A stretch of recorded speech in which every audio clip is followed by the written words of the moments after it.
আজ স্কুলে কি শিখলে? আজকে টিচার আমাকে এত বড় একটা বিল্ডিং দেখায়। আচ্ছা, নেরো না 100 তালা বিল্ডিং। তাই? আমি বড় হয়ে 200 তালা একটা বিল্ডিং বানাবো। তাহলে চলো আজকে আমরা একটা বিল্ডিং বানিয়ে ফেলি। সত্যি? সত্যি।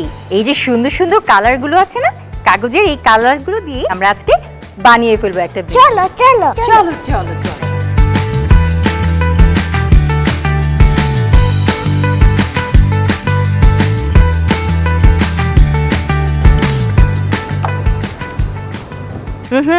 আবির দুষ্টামি করে না। মা ভূমিকম্প করে দিলাম। হাইয়া ভূমিকম্প কি?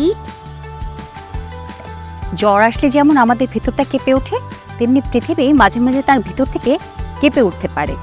আর মাটির উপর যা থাকে সেগুলো দুলে ওঠে, সেটাকেই ভূমিকম্প বলে। ভয় লাগে না?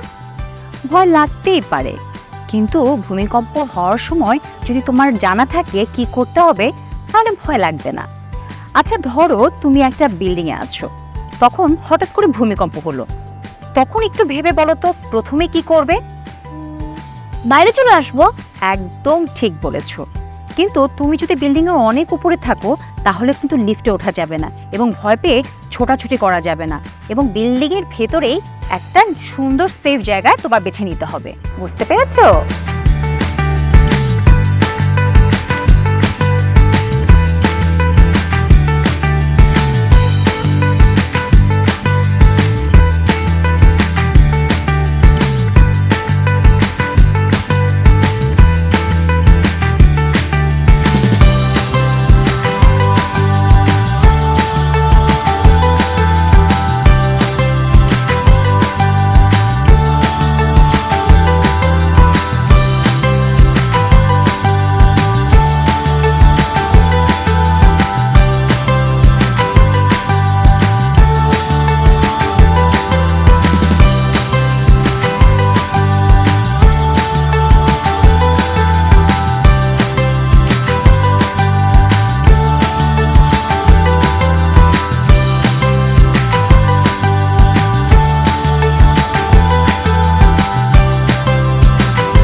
ভূমিকম্প শুরু হলে আশেপাশে টেবিল বা খাটের নিচে চলে যেতে হবে এবং 2 হাত মাথার উপর নিয়ে উপর করে এভাবে শুয়ে পড়তে হবে।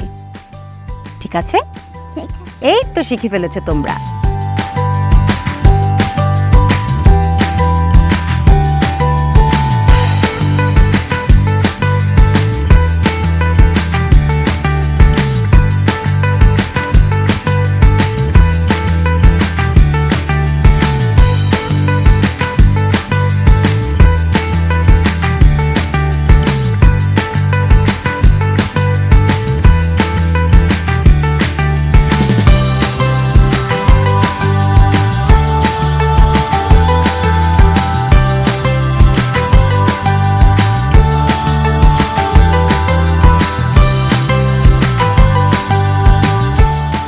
কি সুন্দর বিল্ডিং। এই তো তোমরা শিখে ফেলেছো। আচ্ছা বলো তো ভূমিকম্পের সময় সবচেয়ে ইম্পর্টেন্ট বিষয়টা কি? কোনোভাবেই কিন্তু ভয় পাওয়া যাবে না। হাইয়া কোনোভাবে ভয় পাওয়া যাবে না। ওকে আচ্ছা। আজ আমরা শিখলাম ভূমিকম্প হলে নিজেকে কিভাবে সেফ রাখা যায়, আর সাথে বানিয়ে ফেললাম কাগজের সুন্দর একটা বিল্ডিং। দেখা হবে নেক্সট এপিসোডে মজার কিছু নিয়ে। আজকের মতো টাটা।